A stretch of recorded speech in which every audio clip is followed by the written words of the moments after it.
job, you out there hustling. Money gon' come your way, just don't trip. Gotta keep your shoes tied. I know you mad at me and everything, just don't trip. I'm hoping I can see a brighter day. I see my daughter, gotta spend the night today. Cause I just hit my knees sometimes and pray. And when I wake up, I hear them shots spray. Every day in the hood, it's the same thing. Young niggas in the streets trying to gang bang. Selling crack in them packs trying to maintain. Got a cousin and he used to do the same thing. I wish my mama had 100 fucking million. Cause I bet she'd feed all the children. The president doing nothing for us now. Got me in the streets riding the bus now. Ain't got enough money for gas to ride the car.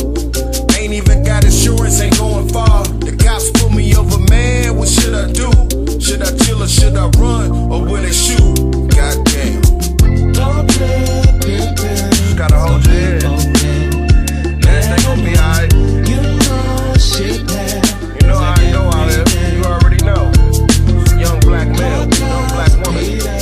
Yeah, but that's okay. The minority to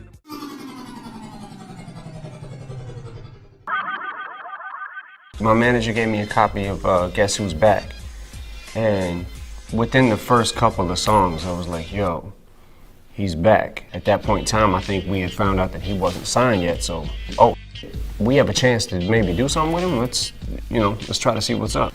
So I think the first time I met 50 was at a release party. Was it in New York? I think it was in New York. I met him. I think we talked in the back room, right? Every song he was doing was so crazy there was nothing to get rid of. There was nothing that we could even say, oh, that would be cool for a mixtape. I don't know if we really set out to create anything. It was more, let's just make the best music that we can make. Patiently Waiting was one of the first beats I sent Fifth, actually. Patiently Waiting, I think, just had the cello, the strings on it, and the drums. That's one of the fun things for me to do as a producer, is to hear somebody's rhyme and what they've done and then kind of build around that, as opposed to building the beat first. I was really into trying to make it cinematic and trying to make it seem like, make it like a movie. Part of it was the respect that I had already had for him as a lyricist, and the fact that, to me, he could make songs. And I hadn't planned on being on the song yet. I just wanted to hear him do something to it. And then when I heard what he did to it, I was like, oh, maybe I could be on this one, and then went and pieced it together later. But I was also trying to let anyone who didn't know the story of what had went on with Fifth, kind of trying to explain a little bit of that. And look, this is what he's been through and this is where he's at now. You know what I'm saying? And this is the next dude. This is the next guy. Yeah, that was the whole thing, was to try to make that song, make it sound official. Okay, 50 is officially with us. For me, I can still put it in and it's still... Like the Chicago Bulls or the Lakers in the early 80s, you know what I mean? It was a no-brainer. They had the whole... Yeah, Big Eye was there. The whole world was trying to get next to Big Eye. was there. he embraced us, so that was a priceless feeling. You know what I mean? Being down with Diddy, the mogul of moguls, and being with Big, the lyricist of lyricists. That's the sandwich you don't mind being, you know what I mean? Yeah, it's the sandwich you don't mind being a part of. I told them I had an artist I was looking at. And at that time, they told me, they wasn't really looking for artists, and, they kind of told me that, Drake sucked in a way. It was like, nah, well, Wayne told me he sucked. He was like, Jazz, don't play me that shit no more, he's not good. But me, I'm so persistent when something that I really love and I feel passionate about, I was like, okay, cool. But at the same time, I kind of kept pushing it, and, I kind of slid Drake some music that he wasn't supposed to have at the time so he could rap over it and, just try to stay up to date with things. I'm like, I'm always thinking business. So we're driving down West Time, I'm like, let me play some Drake, even though he told me don't play this shit no more. So I'm like, you know what? Let me play some Drake for him. So I played it, and I looked over to him, and he was bobbing his head. So I was like, okay, something's going right. So I played another song. I think it was Brand New, where Drake was singing on it. And he was like, who is this? I was like, oh, it's that dude Drake that you told me you didn't like. He was like, oh, okay. So I went on and played another song.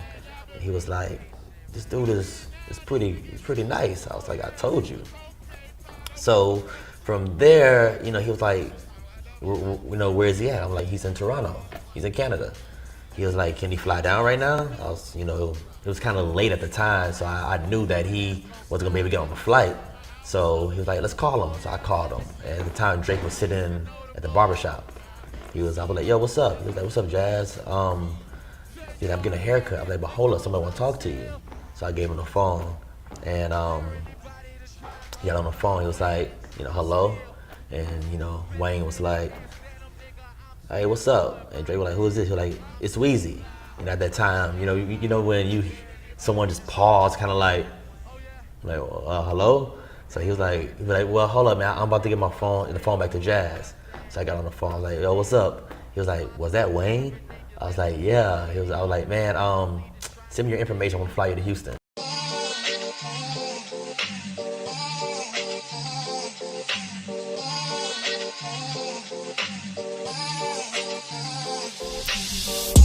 Tell me what it's hitting for. Up and down like a 6'4". Oh. Tell me what it's hitting for. Up and down like a 6'4". Oh. Tell me what it's hitting for. Up and down like a 6'4". Oh. Tell me what it's hitting for.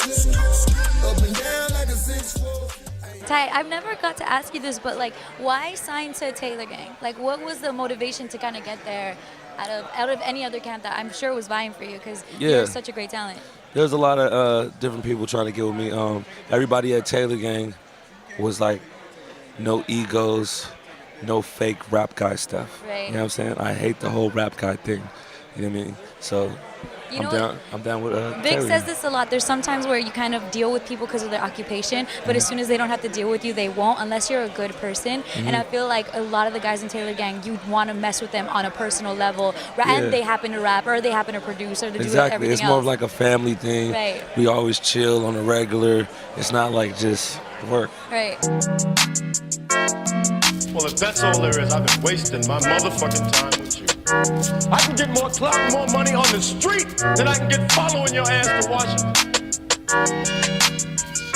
You know what, this whole fucking time, I'm a cop pretending to be a drug dealer. I ain't nothing but a drug dealer pretending to be a cop. Money hungry bitches, you behave like a loss. Money hungry nigga, I behave like a boss. Money hungry bitches, you behave like a loss. Money hungry nigga, I behave like a boss. She say she wanna do it all night, then let's do it.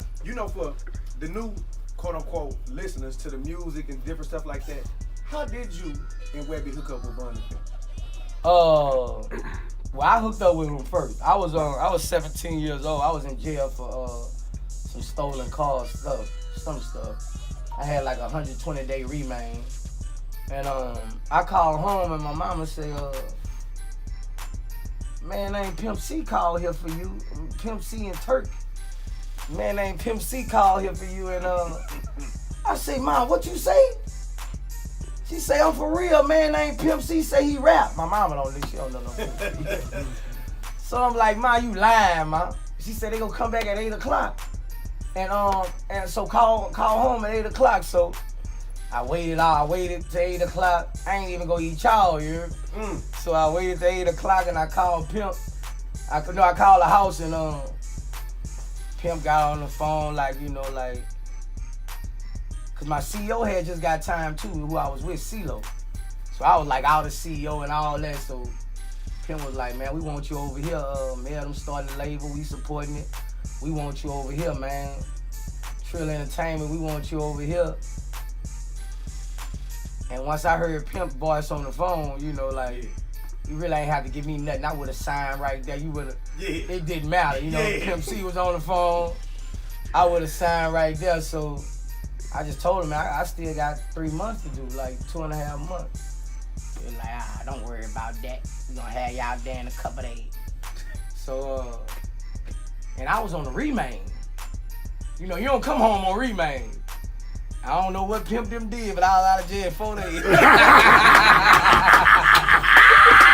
Man, all I was 4 days. They can't pick me up in the Fleetwood Lake. What? I'll never forget, boy. They can't pick me up in the Fleetwood Lake. They took me straight to the studio.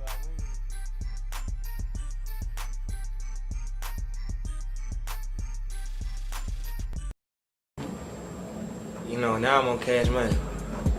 Now I'm Cash Money. You know, that's crazy. That's crazy because I really spoke it to existence. You know what I'm saying? Like when I was a child, when I was like 5 or 6, I was already I was already hanging with dudes that was like 12, 13, 10, 11. You know, that's big if you're only 5. You know what I'm saying? I had a Cash Money chain. You know what I'm saying? I had a Cash Money chain, the same one that had the black with the diamonds. I tell everybody that. I had the chain from the beauty supply store. You know what I'm saying? When I was in KV. You know what I'm saying? Bandanas, all different colors. I did all that. You know, when I was in 9th grade, Wayne dropped Lollipop. I went and bought the jacket, the black jacket. You know, people would tell me I look like Wayne my whole life, but I never tried to be like him. You know, I was like, you know, when you're a child, everybody look up to somebody. You know, Wayne was one of the people we looked up to hard, from swag to way he rap, all that shit. You know what I'm saying? But I never tried to look like him. And then I fucked around and signed the Cash Money. You know, but I knew when Stunner seen me, he was gonna sign me though.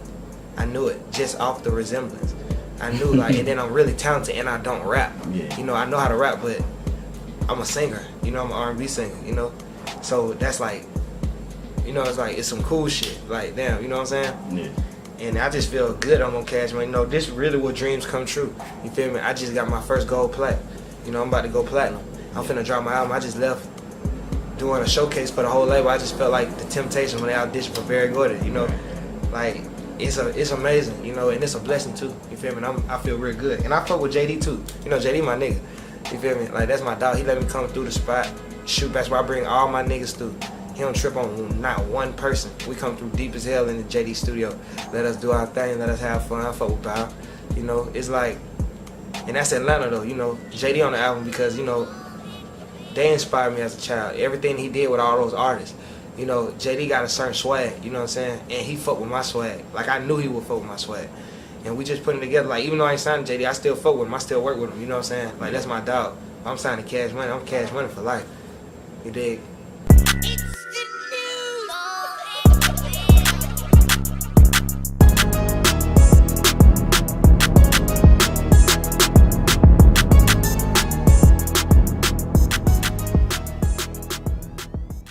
I was happy as hell, you know what I'm saying? Niggas got the deal, but I ain't never signed a deal because I was like, fuck that. I'll wait till some come up. I just ain't want to do it because I know I used to always hear about these whole ass record labels and shit. So I was like, I'll wait. I'm gonna pass on that one. But I was still with my niggas, but I ain't saying that shit. And then you know what I'm saying? Niggas ain't even fucking with fuck Atlantic. We ain't with Atlantic no more. You know what I'm saying? And it's still cool with Young, but niggas ain't even with Atlantic no more. So it's time to do it again. I missed out on that run. It's time to do it again. That's what we was just talking about. Like we about to go crazy. We about to do it again and get rich. You know what I'm saying? Super rich this time. Get filthy. Do it the right way. But yeah, though, shit, my niggas they was doing their thing. They held me down. They named the CD Free Rock and shit. You know what I'm saying? I was like, hell yeah. You know what I'm saying? Niggas tripping out to that bitch. That's what I want to see. Niggas working. But we still working. We about to go crazy and turn up. So.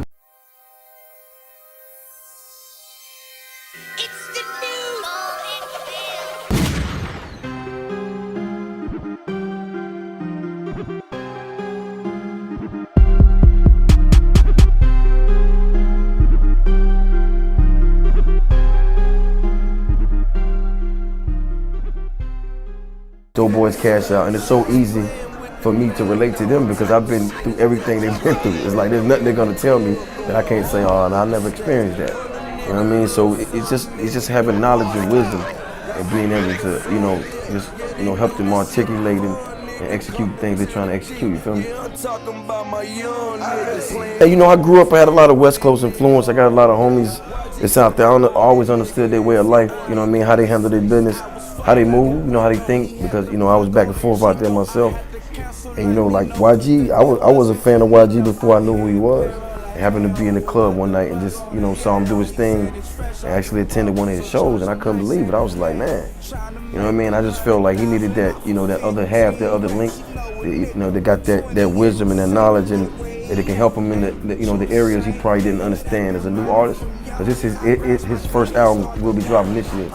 So it's actually his first album. His mixtapes are incredible. But the album is crazy, man. You know, he took his time, he cut great records, you know what I mean? He's very focused in the studio. You know what I mean? And I like to see that, man. And just like me and him together, I think me and YG probably got about, 10, 15 records in the clip, probably another 8, 9 on the streets. And it's nothing. You know how you do records and you start counting them because you're doing too many? It's not like that. And I think we just got that down south West Coast connection that the world been waiting for, man. And, he's an excellent right hand, man. Good dude to have on your team. Detroit is very special to me, man. Like, Detroit is really my second home. And for me to get an executive position at a label and be able to go back to Detroit and get some of their own and, just present them to the world, because they already had, their own thing going. They just needed that touch to take it to the next level. And I just feel like, with me being involved, I understand everything about Detroit, love it. From top to bottom, from the legends from there, just how the streets work and everything. And I just think it couldn't have been a better match, for me. Because I've seen it, before. And them together collectively, is something about each and every individual in the group that somebody alike. You know what I mean? That's what makes them dope collectively, and they make dope records, man. When you hear this tape, this Boss Your Life Up gang, and it's something, like I said, it's something that they already had in place. And I was just like, you know what? If y'all already moving like this is what we're gonna be together. And you got YG's from the West Coast and Compton, you know what I'm saying? And they're from Detroit. And I take credit for that, because they would have never met each other if it wasn't for me. And now the world gets some great music from the world. It's the world. Beyonce helped discover you. Yes. Is this true? Yeah, she after Ye discovered me online, on Soul Paul, I tell this story where I just rapped a verse on the beat. He only asked me to rap a hook, like the chorus. But I had nothing else to do. I was already on jet lag, so I was like, yo, I'm already up, you know what I mean? So he's left and went to sleep, so I just wrote a rap to it and left it at the back of the computer, like the back of the session. But I guess when he was playing the record, he never stopped the beat, and then my verse just, gradually came in, and everybody in the room was like, what the hell is this? And then Beyonce was like, whoever that is, you need to sign it. Promptly. Wow. So that's how it happened. Beyonce.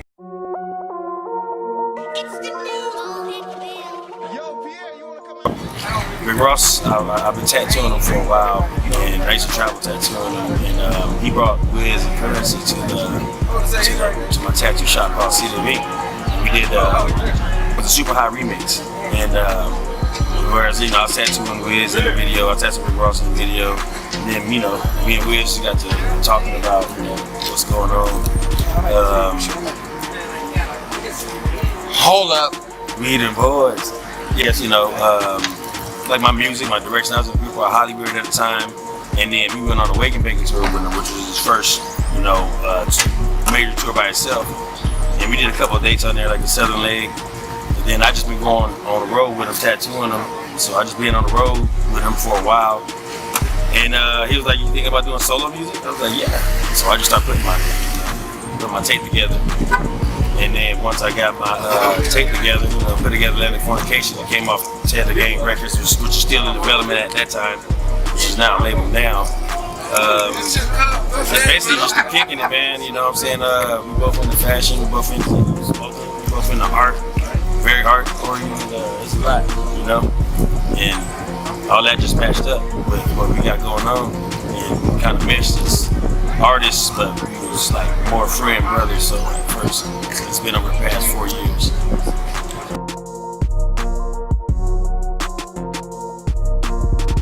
All these legends. 1017, all these legends, living legends. If you make good music, then of course I want to get a part of something that's already making money. I seen that Thug gonna be hot. I knew it only took a little bit for people to see him. Before I signed, I had always looked up to T. They had always been somebody, like, you know what I'm saying, people I kind of admired, looked up to like the business model they had done, and the music, like the quality. So that's what really attracted me to the label and to the group of people. You know what I'm saying? Quality over quantity, and they just move different. You know what I'm saying?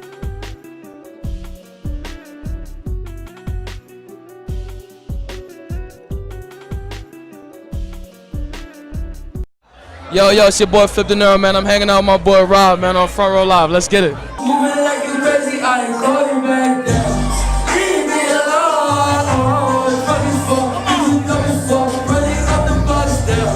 Leave me alone, fucking fuck, you coming fuck, bitch, you coming fuck. Killer performance today. Debut single, Leave Me Alone. Tell me a little bit about this track and what do you think it was that caught DJ's attention, DJ Khaled? You know what I'm saying? This track, it was motivated by a shorty, you know what I mean, who just got me tight, you know what I'm saying? I couldn't mess with her no more. And you know what I mean, what caught DJ Khaled's attention, it was a Caribbean track, you know what I'm saying? It was authentic, the vibe was real, like you couldn't deny, you know what I'm saying? So it's the best of both worlds. It's bars and it's a vibe, so it's just like, you know what I mean? Now, am I tripping or did you hit the stage last night? Yeah, I definitely hit the stage last night in front of like 70,000 people. What was that like for you? First time for a show that big, I assume? Yeah, it was a movie. I can't complain, bro. It was adrenaline rushing, definitely, bro. Crazy. Now you part of We The Best. Like, what can we expect for you? Are you in the studio right now? Are you working on new material? Oh yeah, definitely. I'm in the studio. I got new music in the stash. I got new music on the way. I just came from the studio this morning. I'm just working, big bro. I'm just trying to make shit happen. You know what I'm saying? Like literally, bro. So when you moving out to LA? Oh shit.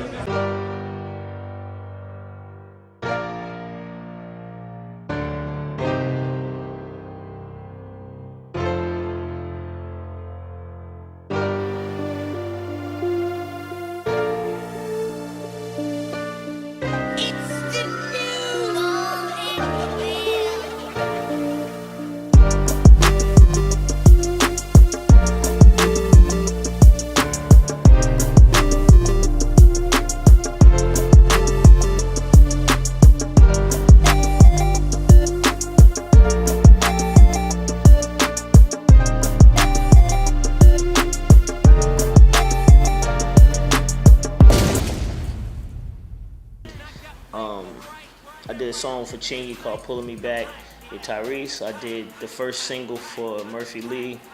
I signed Jaquan, and I did Grills for Nelly.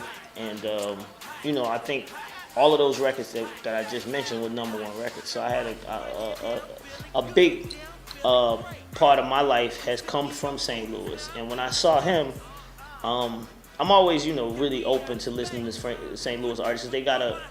It's a very interesting thing that's kind of like Atlanta when I first came out, is because it's a place that's really untapped, and one person might make it, or two people might make it, or three. Like even today, he was saying how big it is for his video to be on 106 in Park, and it's like, when I heard him say that, that's the enjoyment that I get out of being able to help artists put out music. When I heard his mixtape, or when I heard his songs that they gave me, I was like, well, damn, he don't really sound like Chingy, and he don't really sound like Nelly, but he's from St. Louis. And then as I got deeper into the songs, I started hearing that St. Louis influence, but I also heard something else out of him. So it was like, okay, he's bringing that same flair, and I done had a lot of success there. I can't turn my head and say St. Louis ain't did me well. And then he claimed that, I don't know how true this is, but he claimed that Crisscross is the reason that he started rapping. That's the truth. That's true. I just think me as an artist, like I rap, produce, and I sing as well. So I don't think a lot of people doing it like that. You know what I'm saying? You got like a lot of people that rap and sing, but like I don't think you got a lot of people that rap, sing, and produce. I just think, man, I'm just very diverse, man. You may hear me like that on one record, but a total different way on the next record. Like whatever the beat tell me to do, that's what I do. And I never try to box myself in, and I'm never scared to try new things as an artist or a producer. Don't trip, I know things is hard right now. You looking for a job? I was a telemarketer, and I was making like $120 a week. It was a whack as hell job. Shout out to everybody who does telemarketing, because that shit is not easy. And I was cashing my check on a Saturday. It was a banging ass line, I remember. And my homie called me and was like, yo, you listening to the radio? And I'm like, nah, what's up? He's like, man, Kanye on the radio, man. Psh, man, he playing his new record. Yo, if you go down to the radio station and rap for him, he'll sign you. And I'm like, nigga, fuck you talking about? Hell, you know. But that idea was so inspiring that I would straight up walked out of line without cashing my check, went and grabbed my CDs from the crib, you know, smashed down to the station, finagled my way in the back offices, got past his security guard, got past his road manager, met him, and you know, I told him I'm an aspiring MC. I do this show here every Friday. Can I rap for you? And he's like, man, I gotta go, man, blah, blah, blah. And I'm like, please, man, I ride to school listening to you. You my hero. You know what I'm saying? So he was like, all right, man, you got 16 bars, but you gotta rap while we walking out the station. So at first he wasn't really paying attention when I started rapping, but as soon as we got to the entrance of the station, he stopped and started bobbing his head. And I was so nervous. I never met a celebrity. I started rapping towards the floor and ended up rapping for like 10 minutes straight. And he fucked with it, man. I gave him my CD. And he started riding to it, and that's how the initiating contact began.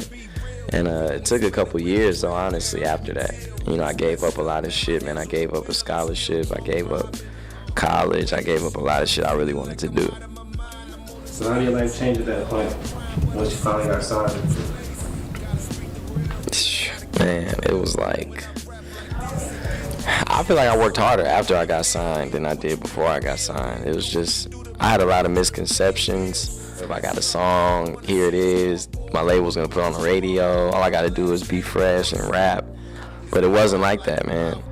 And you know, I was signed, I was up in Def Jam where we are now, and they were telling me like, man, you gotta build your own buzz, you gotta get it cracking. I'm like, what the fuck you talking about? All you gotta do is put my song on the radio and I'll be cracking. You know what I'm saying? Put a video on 106 and Park, I'm good. But you know, it wasn't that simple, but I learned so much, and I organically built my own movement, and you know, that just makes everything so much sweeter.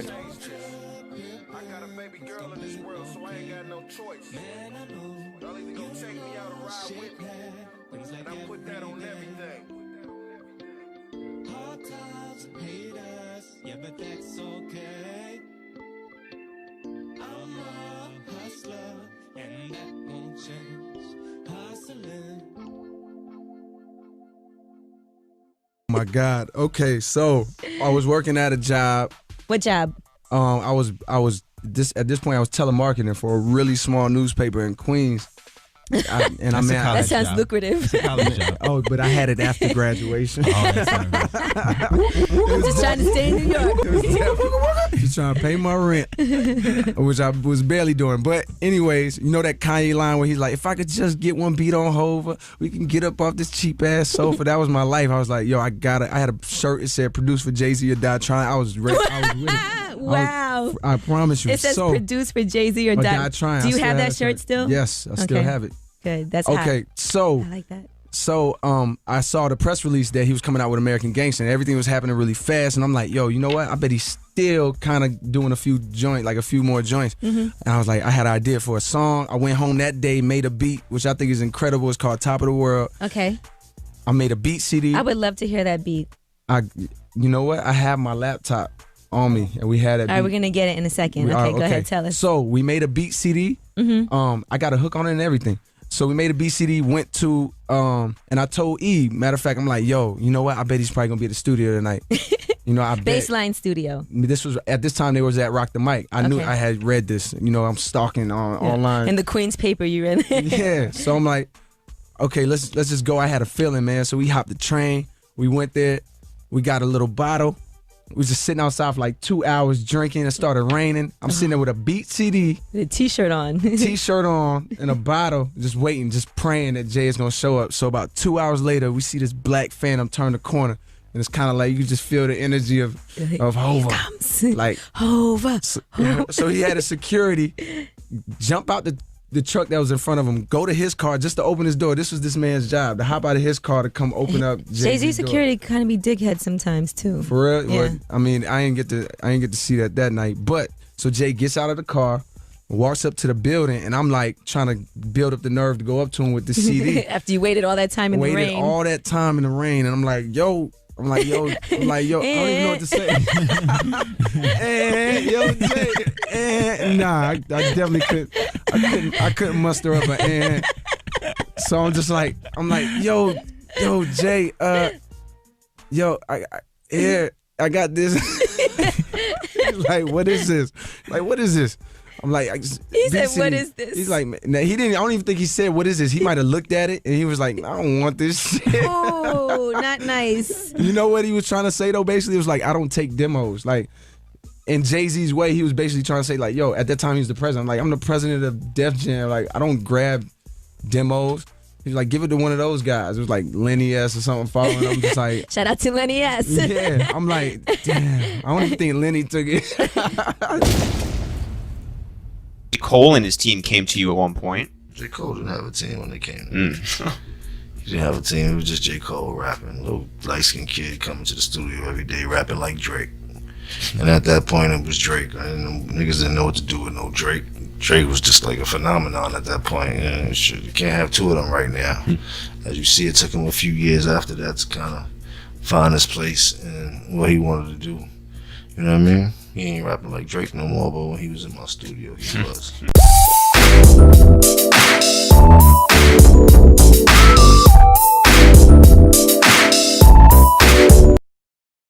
Good music. Been yo, how'd you night? First of all, this is Valet. Yeah. I want y'all to get it correctly because everybody have been fucking up. I got it right today. So, yeah, so I get a prize somehow. I want to know about your journey, man. How did you get to where you are? Really a lot of leg work and sitting back. It took a few years. I've been putting out music for a couple years though. Yeah. So that's pretty good. How'd you make it to good music? They heard about me over there. Che and Noah, Kanye's right-hand man, you know, I was surprised that they heard about my music, and after a couple sit-downs, you know, I am happy about working with them. Yeah. You know. How you describe your sound? I call it voice bending. You know, I don't know. I just, whatever I gotta do to bend my voice to meet the beat, whatever beat it is that I like at that time, you know. I'm just trying to make some stuff, say stuff I ain't said, that's still true and relative to my life or, you know, the people around me. So I can relate to people. You know? At what age you decide you was gonna go full hard body karate with this when you know you had the gift? Probably like 6 years ago. 6 years ago? How old are you now? 29. 29? Damn, son. Yeah. He just hit you? Like, where was you at? It was this new crib I had got. It was a nice crib. And I was bored. In that bored, man, I was gonna go get me a game system and went to Guitar Center instead. Got everything. I'm like, I'm gonna get what I need to make beats and rap, like, you know, make stuff better than what I hear. So you just happened to fall into it, and you made it to good music. Yeah. That's crazy. That's like hitting the lotto. Yeah. That's wow. I used to make beats though back in the day, but right. You know. But yeah. So now, like, when you start making beats and you sitting next to like a Kanye, what do you tell him? You tell him your shit is more fire? No. Why not? No. Fuck it. You there? No. Like, yo, listen to this, B. You ain't doing nothing around here. Nothing. No? No, I'm just chilling, man. You know. Def Jam. Yes. How did you get on? Man, the whole story of 2009, Johnny Shipes hit me up, Cinematic Music Group, and was like, yo, rock with me for 6 months, no paperwork. Yeah. 2 months in, I had 3 videos with Creative Control, GFC NYC was marketing the project. Very good guys, yeah. Yes. Yeah. May 4th, we dropped Crib Was Here. 2 months later, Sha Money reached out like, yo, I love what you're doing, I love the music, I want to get behind it, I believe in the movement. Def Jam reached out, June, we made it work, and we here now, you know? Yeah, man. Dudes get, I mean, not just dudes, but artists get scooped up pretty quick nowadays, man. As soon as you got your eye on somebody, they snatched up. So, I mean, everybody getting signed up left and right, and which is a good thing because it evens out the playing field, and everyone's got great artists in their stable now. I think, you know, there's a lot of great labels, independent labels with tons of great artists, and so that's a good thing. But yeah, I mean, currently, as soon as you get your mind, it'll be like, because we're a little bit bigger, we're a little more cumbersome. So it's kind of like, oh, we're in the middle of Trip Lee's project and all hands on deck, and out the corner of our eye, we see a dope dude, and it's like, oh yeah, I'm gonna get to him in a second, but I gotta focus on this Trip Lee project, and then you're like, all right, so now where's dope dude? Oh, he just signed to this. Okay, well, you know, and so that's kind of how it's looked thus far. But man, you know, Lord willing, somebody else will be raised up. I don't know if there's anybody I'm like, oh my gosh, I think there's just people we hadn't even gotten a chance to get to know. You know what I'm saying? We hadn't got a chance to even check their stuff out, check them out a little more thoroughly. And but I don't, I can't say, man, I wish we would have. I can say, man, I wish we would have maybe got to know some people a little bit more. But there's nobody that I'm like, yeah, man, we missed the boat. Because I don't know. Maybe we did. Maybe we didn't. Maybe they're crazy and I don't know about it. So. No, I'm not gonna say, man, because it's gonna make it. I don't want to. This is what I don't want to do. I don't want anybody thinking about greener pastures or anybody thinking about feeling like, man, if I only would have waited or anything like that. You know what I'm saying? Or I don't want anybody feeling like they need to worry about, any of that stuff. So it's all love, man. Everybody, stay where you at and kill it. And it's like, damn, I spoke so much of this into existence. Like when I said in that line that maybe you should be laying tracks with J. Cole, who knows, maybe he signed your ass. Like the signing wasn't nowhere in the process of, I didn't even think Cole was even going to hear this project, to be honest with you. So that blew my mind. Like half of these songs I actually spoke into existence before any of this. Did he tell you how he found out about you? Was it through Pooh or? Yeah, actually, the story is crazy. I was working at Walmart, and he said that they were in Florida, and a guy was asking him about the music scene in North Carolina and what he thought about it. And he was like, I don't know, put me on. And he was like, have you heard of this guy named Luke? So he was like, nah, but I'm gonna go do my research. And so he found me on 2 Dope Boys and YouTube, and looked at all my projects and stuff like that. And he reached out. He tried to reach out to me, but I was new to Twitter at the time. For Twitter, you have to be following somebody in order for somebody to DM you. So he went to find the most recent person I was talking to that was following him, which was my boy Scott. So he DM'd my boy Scott to tell him, like, yo, tell your boy Luke I fuck with his shit. So I'm at Walmart working on my phone, and my boy Scott like, yo, you won't believe this? Cole just hit me up and told me he fuck with your music. You need to follow him ASAP. I'm like, yo, bro, stop playing on my phone. Like, I'm about to get fired for this shit. So I went to my lunch break. I was like, yo, let me see what the hell he talking about. And I followed Cole. As soon as I followed him, he was like, yo, Luke, I fuck with your music. I'm out here at the Fillmore for the weekend because it was CIAA in Charlotte. Come through and I'll explain to you how I found your music. So I was working at Walmart, and I got a DM from Cole that he fucked with my music. Yo. Yeah. And how did Pooh get involved with everything? I met Pooh a little later. I dropped the project West 1996 Part 1, and Pooh was working on a project, and we got mutual friends, a guy named DJ DR in Charlotte, and he linked us together. And I did a track. Yeah, that's my manager. Oh, yeah. But his support system is crazy because everybody hit me. You know what I'm saying? That's crazy. Everybody hit That's me crazy, man. And I'm like, damn, like I heard the last joint, but I didn't know what was going on for that period of time. And then yeah, and that's the thing, nothing. Yeah. I wasn't doing anything. I was just working hard, man, and just trying to keep a roof over my head. Yeah. And then my daughter came, and we had I had an interview with Creative Loaf in Charlotte, and we did a spread. They did a spread on us, and he asked my boy, he's like, yo, what's up with Luke? When is he dropping new music? And my boy was like, I don't know, but if I had a daughter, I have a lot to write about. And when I read that, I was like, damn, he's right. Like, I'm sitting here, I'm so caught up in my struggles and caught up in trying to, pay bills and keep a roof over my head and worry about how I'm gonna feed my daughter. I'm not realizing that I have a hell of a story to tell right now. And so I was like, you know what, I'm gonna give it one more try, because before West 1996 Part 2, I was done with music. I thought that was it, because it's like, yeah, we getting buzzed, but likes and retweets ain't paying my rent, Artists that get budgets to artists that actually, get promotional dollars, artists that actually get videos put behind it. That was a hell of a fight. It wasn't easy. We signed it like it's pretty much like a development deal. In '98, we put out our first project, Country Fried Cess. School, we had our own record store, so we were selling out the shop. We was moving them through our own little distribution networks, Nashville, Louisville. We had a distribution company we was getting other artists' music from. So we had it tied to, independent distribution. Judy Jones, we knew out of Cincinnati, so she helped us out with the record store. And we just networked our way out from Nashville, and somehow, you know, Aggressive A&R at the time, you know, young guy named Mike Herring caught wind of our music and pretty much said he wanted to sign us.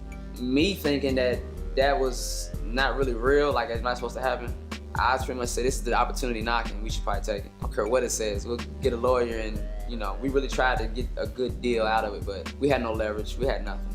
It's, you know, everybody said these guys are lucky to be getting this, whatever this was. You know, we signed for like $30,000 and promised that, you know, we could record in a nice studio. We took that $30,000 and bought our own studio. And when it didn't work out with the first album that didn't come out, we were still able to record on our own and hone in our craft and get better. And we came back to them with more records and we just kept, you know, making records and getting better. And we finally got to the point where we had a real lawyer look at it. And I tell you, the craziest shit is our lawyer that looked at it and told us we had the shittiest deal in the history of what he saw is now the mayor of Atlanta. We were upset about that. Like, and the thing started going good for us in Atlanta. We finally got to all-off status and we finding out we have the shittiest deal and we're not gonna get any money. We were over budget, we borrowed. The royalty rate is minuscule. We're not gonna get what we're supposed to get back. You know, it's pretty much everything was double charged. Shit was, expenses were written off for other artists on our shit. It was just bad, man. And we were just so frustrated with how the system fucked us because we thought we were doing it better. But one thing we did have was we had our publishing. We kept our publishing. They didn't take that from us.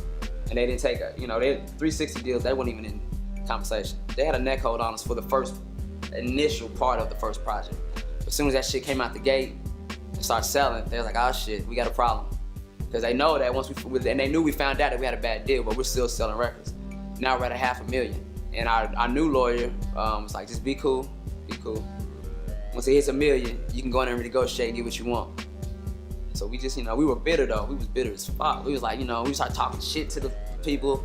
We was mad, like, no, we don't fuck with y'all. And it's like, guys, like now's not the time to get mad unless you got a good thing on your hands. And we was just, y'all fucked us. But we sold $1 million. We said we're not recording shit until we fix this contract. It's like, all right.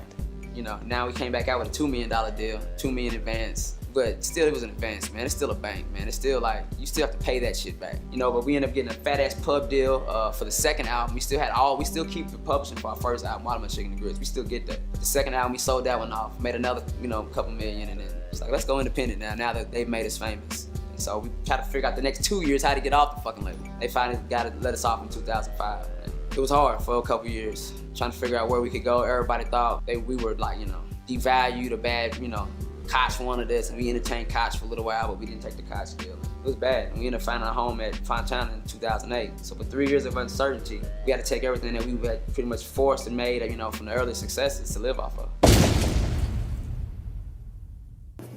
Hove was at a space where, you know, we all looked up to his accomplishments. Exactly. And then you got to a point where it's like, okay, like, you know, he's like my peer now. Like, I'm on deck now. Like, and then, you know, he becomes the competition almost, and then coming full circle and then becoming, you know, a business partner with him. Still a mentor.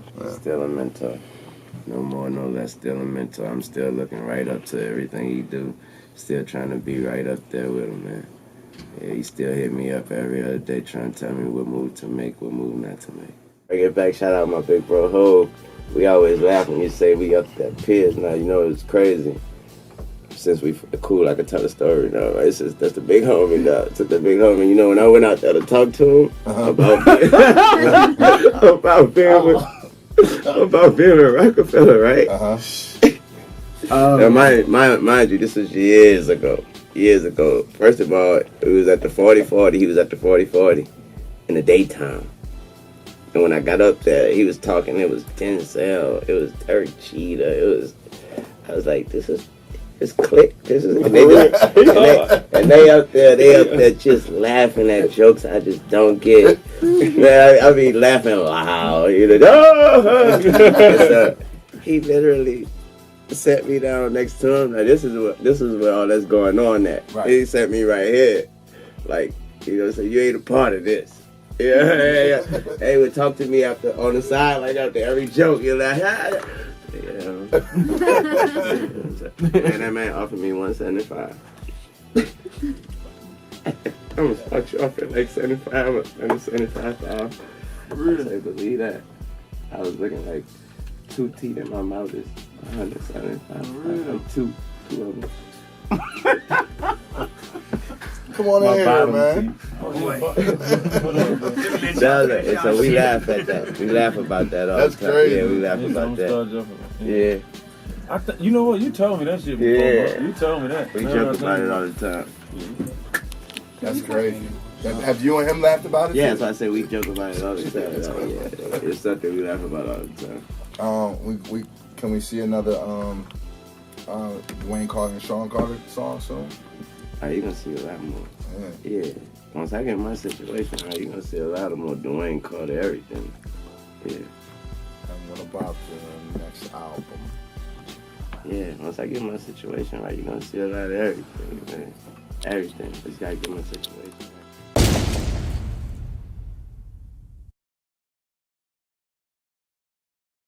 Young. My jaw was still wired shut.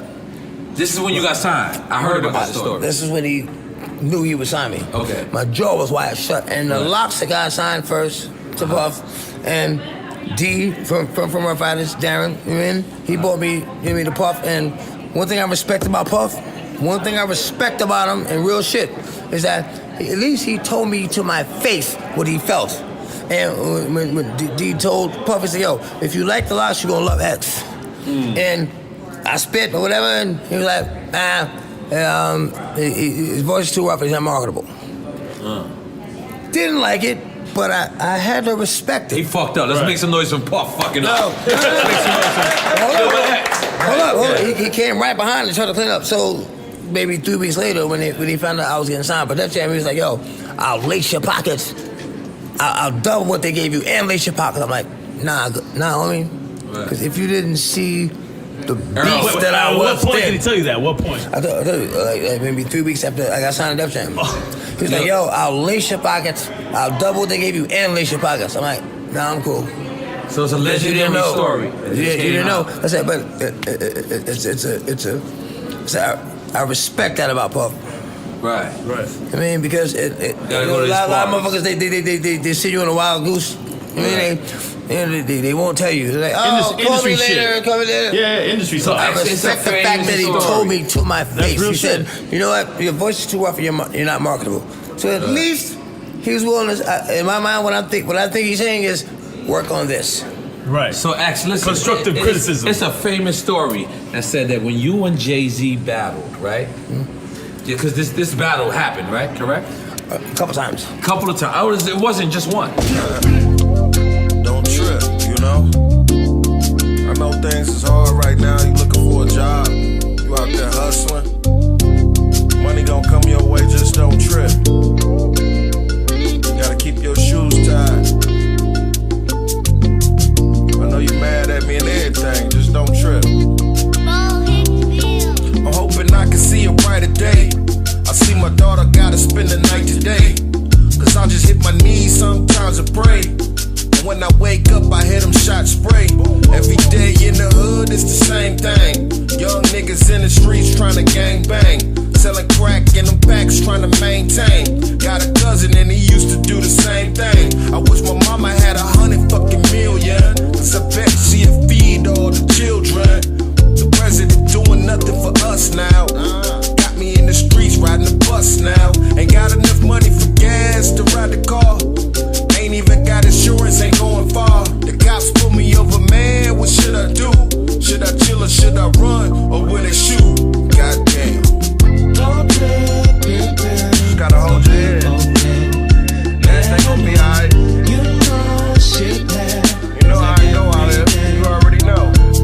Young black male, young black woman.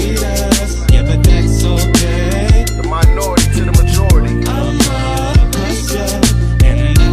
Still don't change.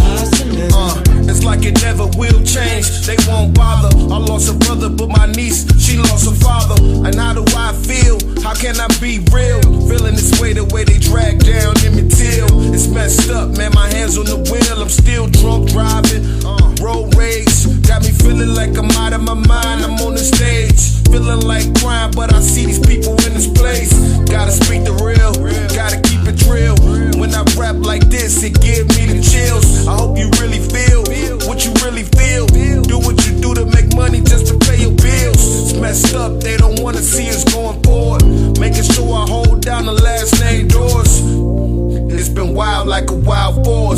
but I bet God got something better for us. We just gotta get together. Unity is everything. To my people, man, struggle been real too long. Our OGs been doing it, so it's time for us to make a change. And I promise I'm not gonna die until I change this. I got a baby girl in this world, so I ain't got no choice. Y'all either gonna take me out or ride with me, and I put that on everything. Hard times hate us, yeah, but that's okay. I'm a hustler, and that won't change.